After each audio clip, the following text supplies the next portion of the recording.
লেবাননে অব্যাহত ইসরায়েলি হামলার মধ্যেই ইসলামাবাদে শান্তি আলোচনায় বসেছে ইরান ও যুক্তরাষ্ট্র। ১৯৭৯ সালের ইসলামী বিপ্লবের পর এটি প্রথম দুদেশের উচ্চ পর্যায়ের বৈঠক। যুক্তরাষ্ট্র সহযোগিতায় প্রস্তুত বলছে ওয়াশিংটন, আর ট্রাম্প প্রশাসনকে ইসরায়েল ফার্স্ট নীতি পরিহারের আহ্বান জানিয়েছে তেহরান।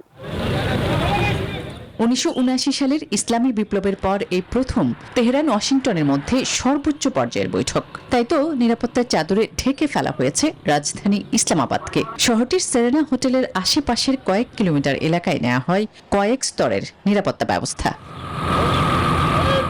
যুক্তরাষ্ট্রের প্রতিনিধি দলের নেতৃত্ব দিচ্ছেন মার্কিন ভাইস প্রেসিডেন্ট জেডি ভ্যান্স এবং ইরানের পক্ষে নেতৃত্বে রয়েছেন পার্লামেন্টের স্পিকার মোহাম্মদ বাঘের গালিবাফ এবং পররাষ্ট্রমন্ত্রী আব্বাস আরাকচি।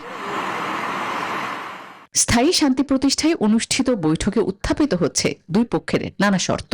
ইরানের সম্পদ অবমুক্ত লেবাননকে যুদ্ধবিরতির আওতায় আনার উপর জোর দিচ্ছে ইরান। তাদের দাবি, লেবাননে হামলা অব্যাহত রেখে শান্তি আলোচনা অর্থহীন।